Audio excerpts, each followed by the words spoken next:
Irmãos, convido vocês a abrirem a palavra de Deus em Jeremias. Jeremias, capítulo 29. Jeremias foi um profeta que viveu ali na época do reino de Judá. E Judá passou por maus bocados naquela época, na época de Jeremias. Então, eu acredito que Deus tem muito a nos falar através da vida desse profeta nesta manhã. Jeremias 29, no verso 4 em diante, leremos até o verso 14.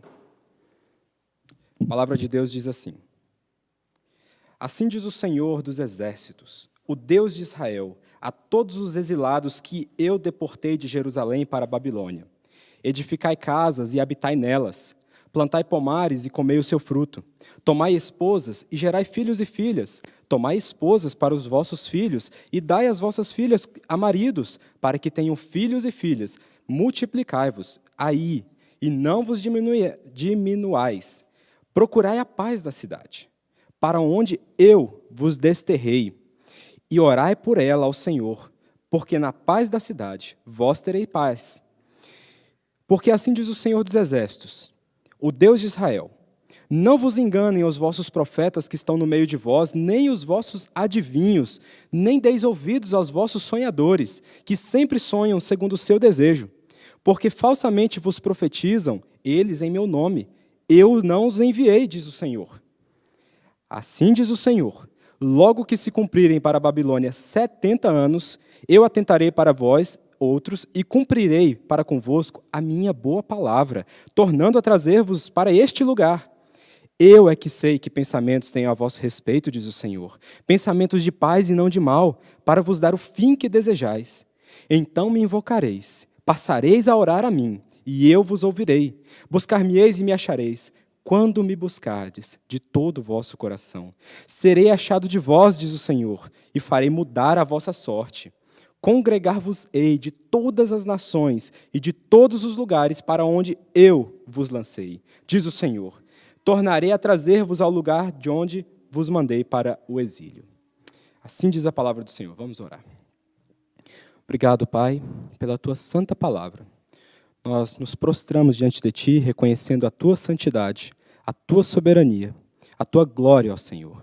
E Te agradecemos por Jesus Cristo, nosso Senhor, que proporcionou o novo caminho de volta para Ti, ó Deus, que nos comprou absolutamente pelo sangue derramado na cruz. Obrigado, Deus, pela bênção de podermos ser Teus filhos hoje e termos a certeza de que o Senhor nos salvou. Deus, abençoe essa palavra, Pai. É a Tua palavra. E eu rogo que isso daqui, esse tempo que passaremos nesta manhã, debruçado sobre a Tua santa palavra, seja edificante aos nossos corações, nos faça Te adorar mais e nos edifique também para sermos mais parecidos com Jesus Cristo. É o que eu oro no nome de Jesus. Amém. Irmãos amados, ninguém gosta de sofrer. Essa é uma máxima na nossa vida. Por instinto, nós sempre queremos o que é bom. A gente sempre vai buscar o que é confortável. É só você olhar músicas ao nosso redor, filmes ao nosso redor. A gente sempre espera pelo final feliz. Se um filme não tem um final feliz, é um filme ruim, não é verdade? Mas nem sempre o que é confortável é o melhor para nós. Nem sempre aquilo que é tranquilo é o melhor para nós. E Deus, meus irmãos, Ele é especialista em usar o sofrimento para o bem dos seus filhos. Tim Keller, um pastor americano, ele diz o seguinte: tem momentos que Deus parece estar nos matando, mas, na verdade, Ele está nos salvando. Queridos, essa é uma verdade que todo crente tem que ter no seu coração. Todas as coisas cooperam para o nosso bem. Nessa passagem aqui, estamos vendo o povo de Israel, o povo de Deus, separado, a herança de Deus, estava sendo castigado por Deus. O que aconteceu? Desde o reinado de Salomão, o reino de Israel se dividiu. Reino do norte, reino do sul. Reino do norte se chamava Israel. Reino do sul se chamou Judá. E o reino de Israel, há um tempo atrás dessa passagem, já tinha sido totalmente extinto, por causa da desobediência deles. Deus havia falado: se voltem para mim. Eles não se voltavam. Deus mandou outras nações e castigaram e acabaram com eles. Mas aqui no reino de Judá, Deus estava ainda trabalhando com o seu povo, falando: se voltem para mim, se voltem para mim, parem de adorar outros deuses, parem de incredulidade. E Deus havia alertado várias e várias vezes, mas eles não tinham ouvido.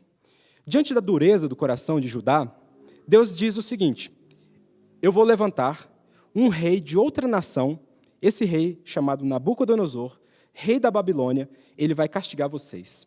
Deus chega ao ponto de dizer que esse rei era servo dele, de dizer, olha, o meu servo vai castigar vocês. Mas servo não porque Nabucodonosor era um crente fiel, porque Deus usa quem Ele quer para cumprir os seus bons propósitos na vida dos seus filhos. Então Deus levanta Jeremias para trazer o povo de volta. Jeremias prega que Judá deveria, então, se render a esse rei. Em vez de lutar, o povo deveria se render.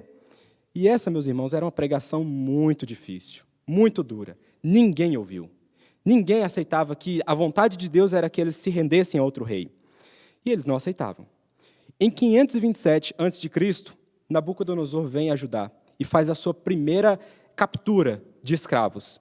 E ele leva um primeiro grupo. E nesse primeiro grupo, uma curiosidade é que está lá Daniel e seus amigos. Nabucodonosor levou a alta da sociedade nessa primeira leva. Então, após essa leva, os profetas se levantam e falam assim, olha, na verdade, Deus levou, mas Deus só vai deixar 2 anos na Babilônia. É apenas 2 anos, não se preocupe, Deus vai fazer vocês voltarem para cá. E então ele fala assim, não, peraí, Jeremias se levanta e fala, eles são falsos profetas. Aquilo que eu profetizei, aquilo que é a vontade de Deus, não é essa. E Deus levanta Jeremias, nesse momento, para consolar o povo que já tinha sido levado ao cativeiro.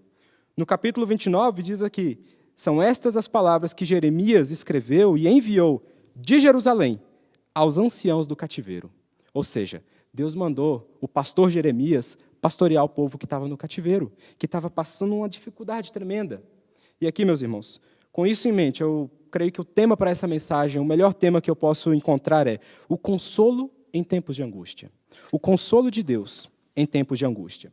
E a primeira parte desse consolo de Deus é uma ordem. Olha aqui no versículo 5 em diante, até o 7. Deus diz, para esse povo que estava no cativeiro, pense no contexto, estavam no cativeiro, estavam sendo escravos de outra nação, não tinham o templo para adorar, não tinham ali os seus sacerdotes no serviço do templo, e Deus manda o seguinte, edificai casas, habitem nelas, plantem árvores e comam seu fruto, tomem esposas e gerai filhos e filhas. Versículo 7, procurem a paz da cidade para onde eu vos desterrei e orai por ela, diz o Senhor. Orai por ela ao Senhor, porque na paz da cidade vós tereis paz. Deus mandou aquele povo construir casa, Deus mandou eles crescerem em número e Deus mandou eles orarem pela cidade. Meus irmãos, ordens impossíveis, muito difíceis na natureza humana para se cumprir nesse contexto. Se imagine sendo levado escravo e Deus diz assim o seguinte, olha, você está querendo ficar triste? Você está querendo entrar em depressão? Mas eu quero te dizer que é para você construir. Eu quero dizer que é para você plantar árvores, porque o tempo que você vai ficar aí é o tempo que essas árvores vão até dar frutos. De tanto tempo que vocês vão ficar aí. Não é como os profetas estão falando. A tristeza e o desânimo eram normal para essa situação. Mas Deus queria o contrário. Deus queria a esperança. Deus queria a alegria. Deus queria o amor. Meus irmãos, aqui a gente aprende uma coisa muito importante sobre a fé cristã, a fé bíblica. Ela não está limitada a espaço. Ela não está limitada a lugares ou circunstâncias. Talvez aquele povo falasse, como eu posso adorar a Deus sem o templo? E Deus estava já começando a ensinar aquele povo que ele não habita em templos feitos por mãos de homens, que os verdadeiros adoradores são aqueles que o Pai busca, são aqueles que adoram em espírito e em verdade. Jesus, nosso Senhor, ele disse o seguinte, na oração de João 17, ele diz, eu não peço, ele estava orando ao Pai, eu não peço que os tire do mundo, mas que os guarde do mal. Meus irmãos, a nossa fé ela não é de escapar deste mundo. Pelo contrário, assim como Deus ordenou a Israel, nós somos chamados a construir neste mundo, a viver neste mundo, mas não nos contaminarmos com ele. Em Mateus 5, diz o seguinte, assim brilhe também a luz de vocês diante dos outros, para que vejam as vossas boas obras que vocês fazem e glorifiquem o Pai de vocês que está nos céus. Ou seja, Jesus, nosso Senhor, mais uma vez alertando, vocês estarão no mundo com um propósito. Vocês são missionários neste mundo. Em João 15, Jesus ainda diz, quem permanece em mim e eu nele, esse dá muito fruto, porque sem mim vocês não podem fazer nada. Seria impossível para este povo fazer o que Deus estava ordenando nas suas próprias forças. Da mesma forma que é impossível para mim e para você viver no mundo atual, fazer o que Deus espera de nós, que é brilhar a nossa luz, que a gente seja guardado deste mal, mas que vivamos neste mundo, se não for o Evangelho, se não for Cristo em nossas vidas. Somente quando estamos cheios do Evangelho é que podemos viver assim. E aqui uma verdade é que a gente vê lá em João 13, Jesus diz o seguinte, eu vim para servir e para dar a minha vida em resgate de muitos. Esse é o lema da missão cristã. Esse é o lema da minha vida e da sua vida, meu irmão. Viver para servir, seguindo o exemplo de Cristo. Mas ainda o consolo de Deus nessa passagem, ele chega num segundo momento que Deus agora faz um alerta. E Deus alerta contra uma categoria muito importante daquela época, os sacerdotes, os profetas, aqui na nossa passagem diz, os adivinhos, aqueles que diziam que falavam em nome de Deus. Ele diz aqui no versículo 8, assim diz o Senhor, Deus dos exércitos, o Deus de Israel, não enganem os vossos profetas que estão no meio de vós, nem os vossos adivinhos, nem deis ouvidos aos vossos sonhadores, que sempre sonham segundo o seu desejo. Porque falsamente profetizam eles em meu nome. Eu não os enviei, diz o Senhor. Meus irmãos, Deus se colocou contra aqueles falsos profetas. Eles falavam o que eles queriam do seu próprio coração. Eles não estavam falando no nome de Deus. E aí, como eu já disse, lá em Jeremias 28, diz qual que era a profecia desses falsos profetas. Eles diziam o seguinte, dentro de 2 anos, eu tornarei a trazer a este lugar, ou seja, a Jerusalém, todos os utensílios da casa do Senhor que tomou Nabucodonosor, rei da Babilônia, levando-os para a Babilônia. Aqueles profetas chegaram e desmentiram Jeremias na cara, dizendo, não. Deus falou 70 anos por boca de Jeremias, mas eu quero vos trazer uma boa palavra. Deus vai mandar só 2 anos. E Deus fala aqui, eles são falsos profetas, eu não os enviei. Eles traziam uma falsa consolação. E, meus irmãos, esse é o problema da falsa profecia. Traz uma falsa consolação. Eles falavam de paz, quando Deus falava de arrependimento e castigo. Há tempo para todas as coisas, há tempo para paz, mas há tempo para arrependimento. E aí Deus ainda faz o alerta. O cativeiro terá um prazo. Versículo 10. Logo que se cumprirem para a Babilônia 70 anos. Deus estabeleceu aqui, olha, esses homens falaram 2 anos, mas eu quero deixar bem claro que são 70 anos. Vai ter um prazo, nem 1 ano, a mais nem a menos. Eu retornarei com vocês para esta terra, mas é esse tempo, esse é o meu tempo. Deus ele não se esqueceria deles. Olha que ele promete aqui, nosso Senhor, atentarei para vocês e cumprirei para convosco a minha boa palavra. Ou seja, Deus colocando a palavra dele ali, dizendo, a minha palavra eu vou cumprir. A palavra dos falsos profetas eu não tenho compromisso, eu não vou cumprir ela, mas a minha sim. Meus irmãos, a promessa feita em Gênesis capítulo 3, verso 15, seria cumprida. Deus queria que aquele povo entendesse que o Messias que ele havia prometido lá em Gênesis 3,15 chegaria. Porque se Deus não cuidasse do seu povo aqui no cativeiro, não haveria linhagem de Davi, não haveria o descendente prometido, não haveria a salvação. Mas Deus falou, eu empenhei a minha palavra e eu vou cumprir, apesar da desobediência de vocês. E aqui eu tiro uma aplicação, é que a teologia da prosperidade nos dias de hoje levou um golpe fatal. Não sei como é que vai ser depois da pandemia. Mas nos momentos atuais, eu não sei quais são os gritos de eu declaro, eu quebro essa maldição do coronavírus. Eu não sei o que eles estão fazendo. Deixei de assistir já faz um tempo. Mas eu sei que, diante das dificuldades que Deus traz, meus irmãos, muitas vezes o sofrimento vem na nossa vida e o sofrimento fica. Essa é uma verdade que Jesus ensinou para a gente cristalina. No mundo tereis aflições, mas tenham bom ânimo, eu venci o mundo. Meus irmãos, às vezes o luto, ele chega e ele pode sair, pela graça de Deus, com poucos meses ali. Mas às vezes não, às vezes demora mais. A decepção pode vir e pode ficar também. Uma crise, como a que a gente está passando, eu esperava que ela tivesse acabado há alguns meses atrás, mas ainda não acabou e não sabemos quando vai acabar. Mas Deus está no controle disso tudo. Só Deus tem uma boa palavra para nós. É o que diz aqui: eu atentarei e cumprirei a minha boa palavra. Qual é a boa palavra de Deus? A boa palavra é o Evangelho, meus irmãos. A boa palavra é que, apesar de qualquer problema que a gente passe aqui hoje, a pior coisa que poderia nos acontecer já foi resolvida: a morte eterna. A condenação diante do tribunal santo de Deus já foi totalmente quitada. Nós estamos quites com a lei de Deus e em nossa vida a justiça de Cristo habita por causa do sacrifício dele. É por isso que a gente pode olhar para uma pandemia como essa e dizer: eu vou edificar casas, eu vou continuar minha vida, eu vou gerar filhos e filhas, eu vou buscar a paz da cidade, do GDF, vou buscar a paz do governo brasileiro, vou buscar a paz do mundo, vou orar pela paz. Mas a última parte do consolo de Deus envolve uma verdade muito sublime, que é a promessa de restauração. Deus fala no versículo 11, famoso versículo: eu é que sei que pensamentos têm a vosso respeito, diz o Senhor, pensamentos de paz e não de mal, para vos dar o fim que desejais. Então me invocareis, passareis a orar a mim e eu vos ouvirei.